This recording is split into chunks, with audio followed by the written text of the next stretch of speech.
मय्यासक्त मनाः, जो नाम जप है, मंत्र जप है, जब इसको हम निरंतर करते हैं तो हमारी आसक्ति होने लगती प्रभु में। इसमें ये वर्णन किया गया, कोई भी नाम या कोई भी मंत्र सिद्ध तभी होगा जब वो गुरु से प्राप्त हुआ है, गुरुमुख से। मंत्रानुष्ठान या नामानुष्ठान सबसे पहला गुरु उपदेश के द्वारा होता है। सदगुरु मिले बिना और उनके श्रीमुख से निकले बिना जो हम नाम जप करते हैं, बिना सदगुरु के उपदेश के कोई भी विद्या या कोई भी नाम सफल नहीं होता, सिद्ध नहीं होता। श्रुति भी आज्ञा करती है, श्रोत्री ब्रह्मनिष्ठ गुरु के पास कुछ समिधा लेकर जाए, उनकी शरण में हो और उनके श्रीमुख से उपदेश सुने, जो नाम मंत्र का उपदेश करें उसका अनुष्ठान करें।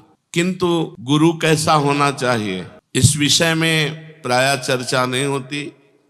प्रायः गुरु महिमा की बात कह के शिष्य के ही लक्षण वर्णन किए जाते हैं, शिष्य ऐसा होना चाहिए, पर नहीं, यहां वर्णन करते हैं कि गुरु कैसा होना चाहिए। कैसा गुरु होना चाहिए? बोले ऐसे गुरु की खोज करके ऐसे गुरु के मुख से नाम और मंत्र सुनना चाहिए। कैसे गुरुदेव हो?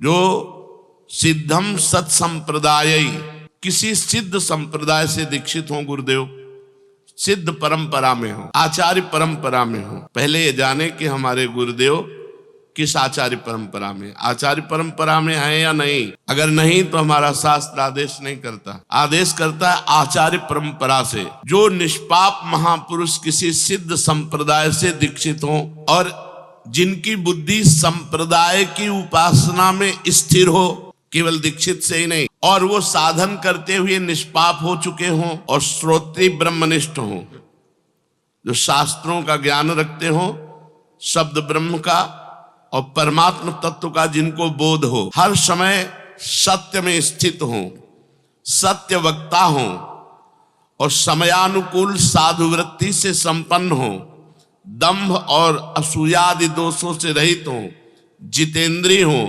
परम सुहृद हो, परम दयालु हो और शिष्य का पतन होते देखकर उस पर टूट पड़े, उस पर शासन करके, कठोर शासन के द्वारा उसको फिर सत्मार्ग में तत्पर करे, ऐसे सदगुरु का पहले वर्णन करे। मय्यासक्त मना होने के पहले हमें जो मंत्र जप करना है, नाम जप करना है, वो सदगुरु से प्राप्त करना है। ऐसे सदगुरुदेव का संबंध हो जाए तो शिष्य की साधना आबाद हो जाती है, निर्विघ्न हो जाती है। गुरु कृपा से वो साधन पथ पर जो नाम मंत्र मिला, केवल गुरु जी के श्रीमुख से जो मिला है, वही हमारी साधना होनी चाहिए। गुरु कृपा के बिना तो हरि अनुग्रह भी व्यर्थ हो जाता है। गुरु कृपा के बिना हरि कृपा भी व्यर्थ हो जाती है। जैसे कमल को विकसित करने वाला सूर्य अगर जल से अलग कर दिया जाए तो वही सूर्य उस कमल को सुखा करके व्यर्थ कर देगा। जल का संयोग, गुरु का संयोग, हरि कृपा, सूर्य प्रकाश। जैसे सूर्य प्रकाश होने पर कमल खिल जाता है, कौन? जो जल के संयोग में है।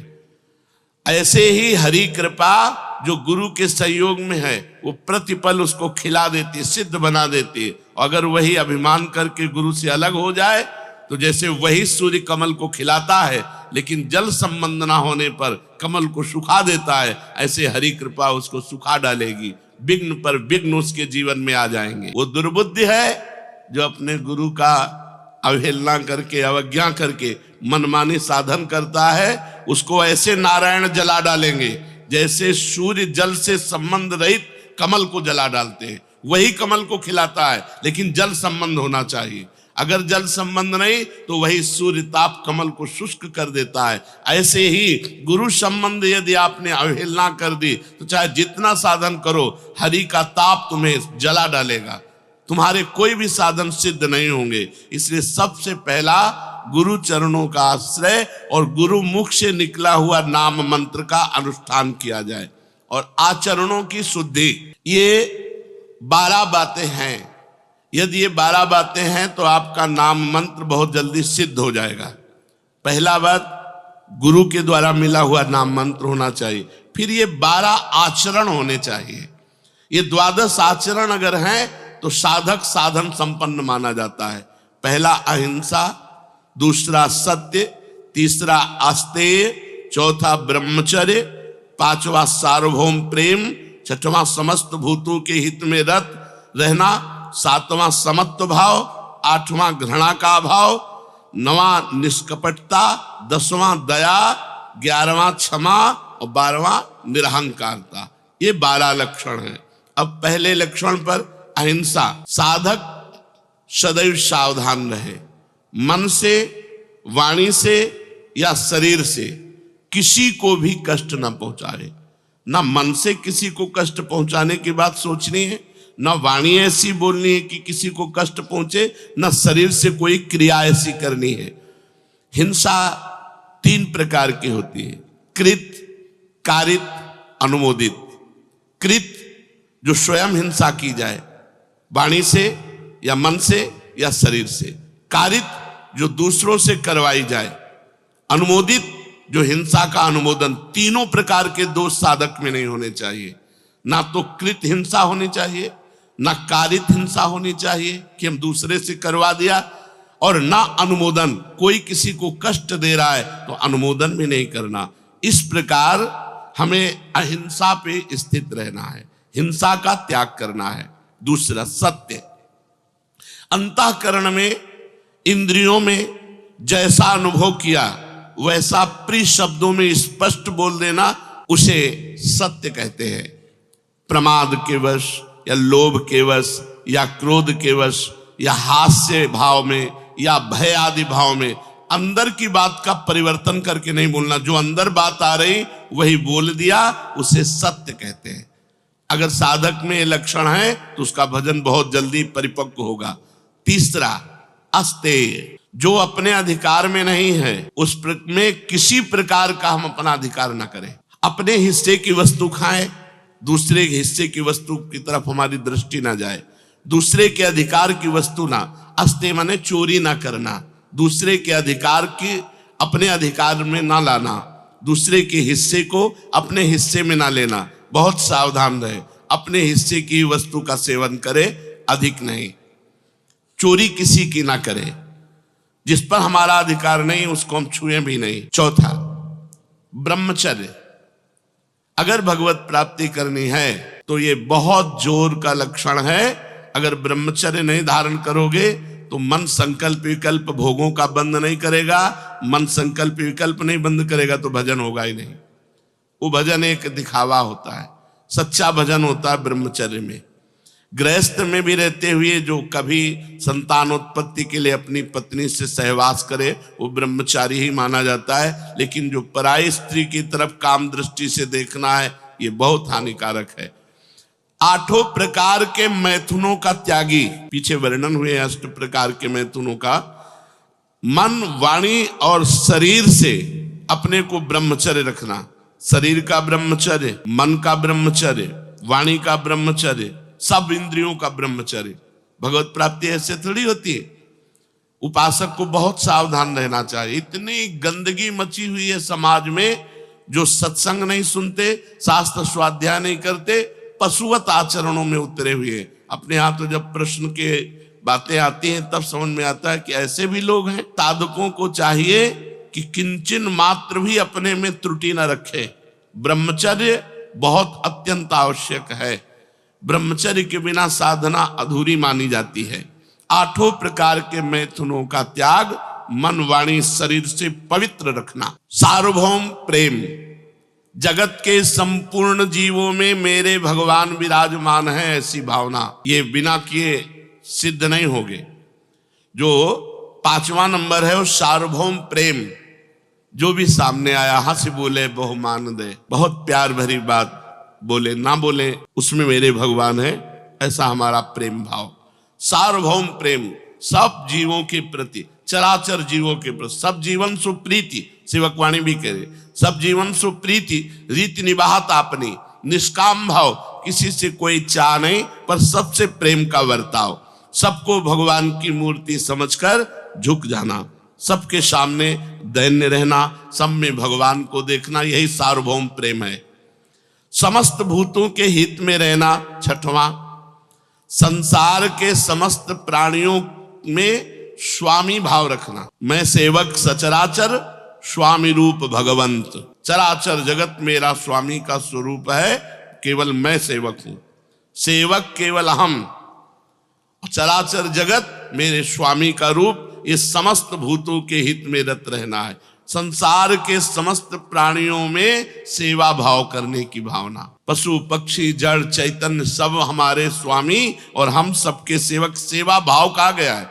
हम सेवा तो नहीं कर पाएंगे सब चराचर जगत की, लेकिन चराचर जगत को स्वामी रूप से देखकर सेवा भावना हमारे हृदय में है।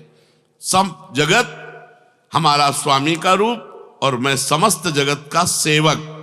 ये वो बातें हैं जिनसे मैयासक्त मना होगे, जिससे भगवत प्राप्ति हो जाएगी। अगर ये बातें नहीं है तो साधक खोखला है। खोखले में क्या है, ऊपर से दिखावा भगवत भक्त का और अंदर से सब ढोंग चलता रहता है। सातवां, समत्व भाव। समस्त जीवों में समान अधिकार परमात्मा का। सुख दुखों को दूसरों के अपने सुख दुख समझना। दूसरा कोई दुखी है उसे देखकर द्रवित हृदय हो जाना। सब में एक ही तत्व विराजमान, जो यहाँ वो यहाँ। तो जैसे हमारे हाथ में पीड़ा हो तो हमें दर्द होता है, ऐसे किसी की पीड़ा देखकर हमें दुख होना। सब में समत्व भाव रखना। आठवां, किसी के प्रति भी घृणा न होना। ईश्वर ही स्वयं सृष्टि के रूप में है, सभी जीव वही बना हुआ है, अतएव किसी भी जीव से घृणा नहीं होनी चाहिए। ऐसा दृढ़ निश्चय होना चाहिए। कोई घृणित रूप में कोई घृणा की, अगर हमारे अंदर घृणा आ रही तो हम साधक नहीं, उसमें भी मेरा प्रभु है। घृणा की किंचन मात्र भावना ना होना। और नवा, निष्कपटता। साधक के व्यवहार में कपट नहीं होना चाहिए। व्यवहार, कथन, क्रिया तीनों एक होनी चाहिए। जो मन में वही वचन में, वही क्रिया में, तो ये निष्कपट व्यवहार कहा जाता है। मन में कुछ और, वाणी में कुछ और, क्रिया में कुछ और, ये कपटी पुरुष के लक्षण है। 10वां, दया। दया ऐसे करो जैसे डूबने वाले को बचाने के लिए सहारा दे दिया, स्वयं को नहीं पकड़ाया। अगर स्वयं को पकड़ाओगे तो पहले वो तुम्हें डुबोएगा, मरेगा तो वो भी, पहले तुम्हें मारेगा बाद में वो मरेगा। ऐसे ही विषयी पुरुषों पर, भ्रष्ट पुरुषों पर, विमुख जनों पर, भगवत चरणारविंद से जो बिलग हैं, इन पे दया करो, इन्हें नाम रूप पकड़ाओ और आप बचो। नाम रूप पकड़ाओ, भव समुद्र से निकालने के लिए भगवान के नाम रूप गुण लीला को पकड़ाओ और आप बचे रहो। आप बिल्कुल असंग रहो। दया बिना साधु कसाई, और दया करी तो आफत आई। दया के बिना तो साधुता ही नहीं, पर दया संभाल के करे, जिससे अपने आप को परमार्थ से भ्रष्ट ना कर दे। क्षमा।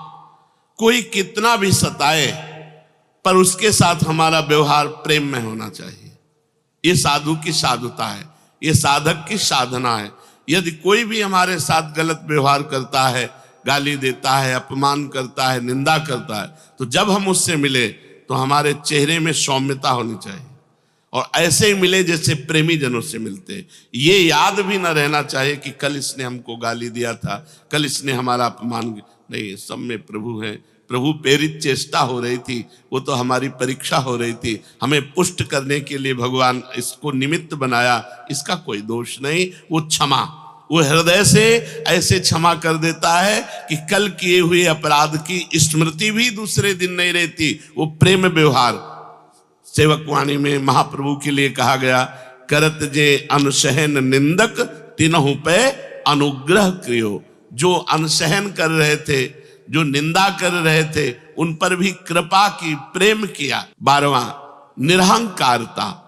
ये सब साधन करते हुए भी अपने में किसी प्रकार की विशिष्ट भावना का आरोप न जगने देना कि और साधक तो सहज से, हम थोड़ा कुछ विशिष्ट हैं। नहीं, ये सब साधन के अंग होने पर भी अपने हृदय में अहंकार न आना, ऐसा अभिमान न होना कि मैं तो बहुत अच्छा साधक हूं, ये सारे लक्षण मेरे में हैं। नहीं, ये भगवान के द्वारा, हम भगवान के द्वारा, गुरु भगवान के द्वारा प्रदत्त हैं।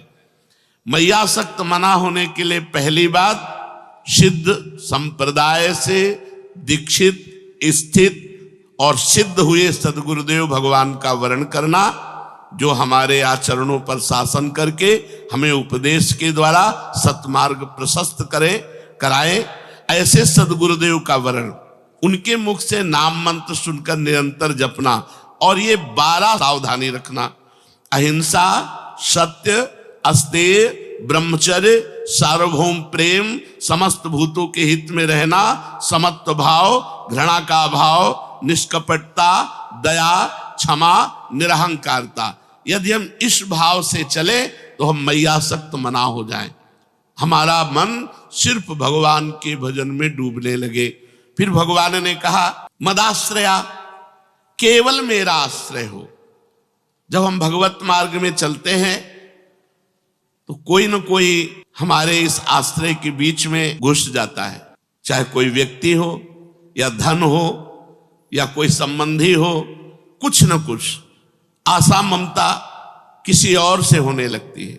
ये जीवन में नहीं होने देना चाहिए। साधक को जीवन भर इस बात से बचाए रखना चाहिए, हमें भगवान मिले ना मिले, लेकिन हम भगवान के सिवा किसी को अपना नहीं बना सकते, अपना नहीं बना सकते, अपना नहीं मान सकते। हमारा आश्रय पक्का, भरोसा दृढ़, तभी मदाश्रया माना जाएगा। और ये बहुत जोर की बात है, मैयासक्त मना से भी जोर की बात है मदाश्रया।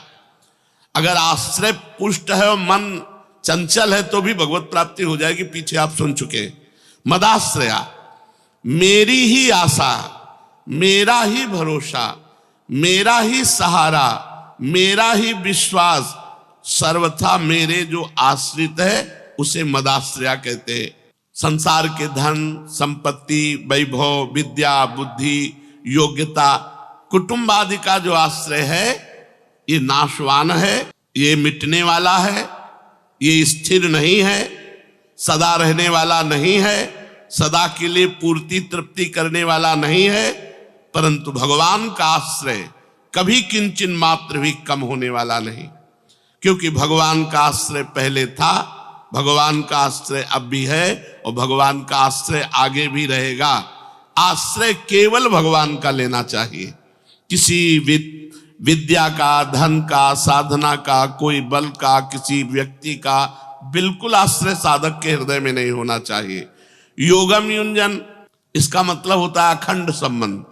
मैयासक्त मना, मन मेरे में आसक्त हो, और मदाश्रया, मेरे ही आश्रित हो। अब योगम युंजन माने अखंड संबंध, तो हमारा भगवान से अखंड संबंध था, है, रहेगा, क्योंकि ईश्वर अंश जीव अविनाशी, ईश्वर का अंश है जीव। ममैवांशो जीव लोके जीव भूता सनातना, हम भगवान के अंश हैं तो हमारा सीधा संबंध है। हमारे अंशी भगवान हैं, भगवान थे, भगवान रहेंगे। ये बीच में जितने संबंध माने हुए हैं इनका त्याग करना पड़ेगा, इनमें केवल भगवान की सत्ता देखनी पड़ेगी। सबकी ममता ताग बटोरी, मम पद मन ही बांध बर डोरी। जब तक साधक ये नहीं करता तब तक नाटक चलता रहता है। शुद्ध भक्ति, शुद्ध ज्ञान का मार्ग असंग है, अंदर से असंग है। एकमात्र भगवान का आश्रय और एकमात्र भगवान से संबंध, संबंध भी केवल एकमात्र भगवान से। संत भगवान, गुरु भगवान, जगत भगवान, जितने संबंधी भगवान, भगवान के सिवा कोई नहीं। जो है उनको हटा दो, वहां भगवान को स्थापित करो। पिता भगवान, माता भगवान, भाई भगवान, पुत्र भगवान, पत्नी भगवान, सब रूपों में भगवान है। हमारा एकमात्र संबंध केवल भगवान से। तो योगम युंजन, योगम युंजन, युंजन का मतलब होता है अखंड और योग का मतलब होता है संबंध। यहां जो योग का शब्द का है वो संबंध, अखंड संबंध भगवान से। अखंड संबंध जो भी व्यवहार में आवे केवल भगवान। गोस्वामी जी ने मीरा जी को पत्र में लिखा था, केवल संबंध नाते नेह राम के मनियत सुहृद सुसेव्य जहां लो। जितने भी सुसेव्य हैं, बड़े बूढ़े जन हैं, जितने भी सुहृद जन हैं, हमारा एक संबंध रहेगा।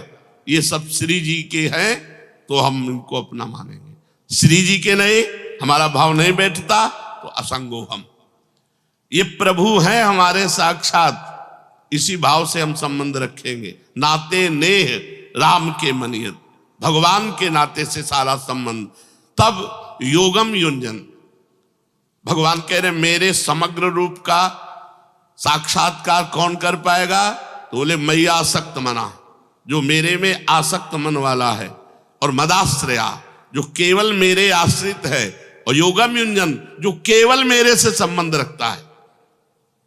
भगवान के साथ जो स्वतः सिद्ध अखंड संबंध है, उस संबंध को मानता हुआ सिद्धि असिद्धि में सम रहता हुआ साधक जब ध्यान, कीर्तन, भगवान की लीलाओं का गायन, श्रवण, स्वरूप का चिंतन, इसमें लगा रहता है, उसे कहते हैं योगम युंजन। सिद्धि असिद्धि में सम।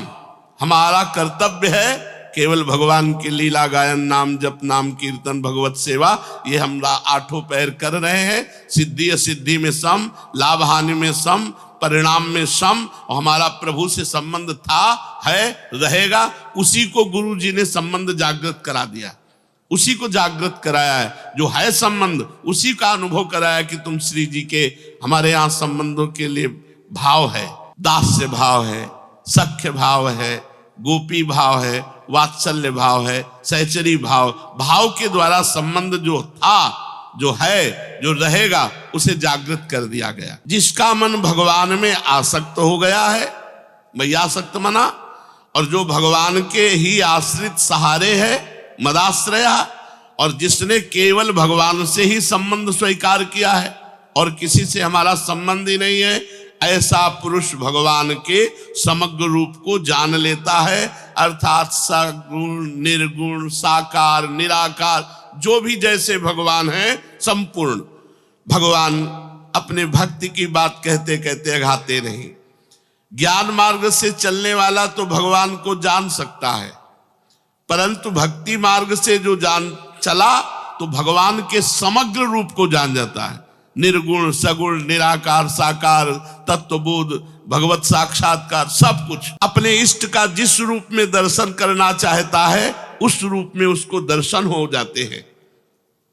इसमें खास बात समझनी है जो बड़ी कठिन है। केवल भगवान में आ सकती, यहाँ शरीर में आ सकती है, भोगों में आ सकती है, रिश्ते नातों में आ सकती है, धन में आ सकती है, क्या क्या, ये सब नाम जप से दूर हो जाएगा।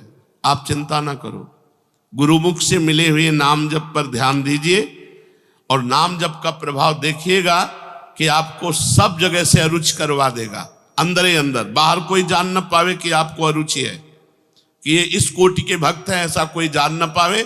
ऐसी चेष्टा करो। व्यवहार एक साधारण और स्थिति असाधारण। आसक्ति केवल मेरे में ही हो, आश्रय केवल मेरा ही हो, संबंध केवल मेरे से ही हो, तो समग्र रूप से मेरे को जान लेगा।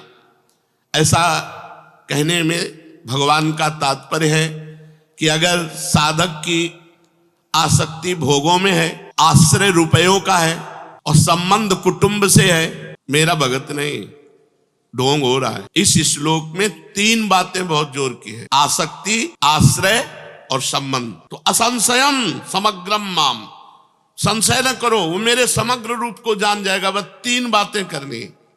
मैयासक्त मना होने के लिए आज चर्चा हुई कि पहले गुरुदेव भगवान के शरण में होकर उनकी आज्ञा के अनुसार उनसे मिला हुआ नाम मंत्र उपासना, साइड में हमारे जो आचरण होने चाहिए वो कैसे होने चाहिए वो 12 बताए। इससे हम मैयासक्त मना हो जाएंगे। बार बार नाम जप करने से, बार बार मंत्र जप करने से जो मन विक्षेप को प्राप्त होता है, वो विक्षेप रहित होकर के प्रभु के नाम रूप में लग जाता है। आश्रय ढूंढो, कहीं और कोई आश्रय तो नहीं है। भगवान 3 बातें जोर से कह रहे हैं, मेरे में आसक्ति, मेरा ही आश्रय और मेरे से ही संबंध। 3 बातें देख लो। अगर 3 बातें हैं तो तुम सच्चे सन्यासी, सच्चे वैरागी, सच्चे भक्त, चाहे गृहस्थ हो चाहे विरक्त हो। यहां तो छोटी छोटी वस्तुओं में आसक्ति हम कर लेते हैं। आसक्ति का मतलब होता है जिसके बिना रहा ना जाए, जिसके बिना जिया ना जाए। ये केवल भगवान से होना चाहिए। किसी भी वस्तु में हो सकती है आसक्ति, किसी व्यक्ति में, किसी से भी हो सकती है, कहीं आसक्ति नहीं होनी चाहिए। इसलिए जीवन में कभी हमने नियम से 10 दिन कोई वस्तु सेवन नहीं की। अगर कुछ कुछ भी सेवन किया तो उसे छोड़ दिया बीच में।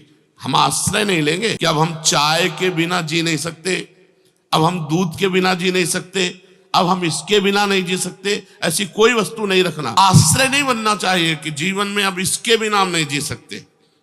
वो केवल भगवान होने चाहिए। भगवान के सुमिरन के बिना हम जी नहीं सकते, वो ऐसा अभ्यास होना चाहिए। और आश्रय किसी का भी नहीं, अंदर से देख लो तभी भक्त माने जाओगे। 3 बातें हो, हमारी आसक्ति भगवान में हो, हमारे आश्रय भगवान हो, और हमारा संबंध ही केवल भगवान हो। केवल भगवान, चाहे गृहस्थ हो चाहे विरक्त हो। अगर ये 3 बातें हैं तो निश्चिंत हो जाओ, तुम सिद्ध हो जाओगे, भगवान को प्राप्त हो जाओगे। अगर आसक्ति भोगों में, आश्रय रुपये का, संबंध कुटुंब से, तो चाहे कर्म योग कर लो, चाहे ज्ञान योग कर लो, चाहे ध्यान योग कर लो, चाहे जिस योग का अभ्यास कर लो, भगवत प्राप्ति नहीं होगी। भगवान को नहीं प्राप्त कर पाओगे, भगवान को नहीं जान पाओगे। ये सबके लिए है, जितने योग हैं सब योगों के लिए ये 3 बातें हैं। अगर ये 3 बातें नहीं तो पाखंड है, दंभ है, नाटक है, वो भगवत प्राप्ति नहीं कर सकता। क्या? आसक्ति भगवान में, आश्रय भगवान का, और संबंध भी केवल भगवान से। वो मेरे समग्र रूप को जाएगा, क्योंकि मेरे में ही प्रेम होगा और मेरा ही आश्रय है और मेरे से ही संबंध है। अब उसका काम बन गया। गुरु कृपा से नाम मंत्र के द्वारा आसक्ति प्रभु में करनी है, और गुरु कृपा से केवल भगवान का भरोसा रखना है, केवल भगवान का आश्रय रखना है, वो अंदर से केवल संबंध भगवान से रखना है। फिर देखो भजन करो या ना करो, अपने आप भजन होगा। क्योंकि आसक्ति, आश्रय, संबंध, इन्हीं में मन जाता है हमारा जगत में।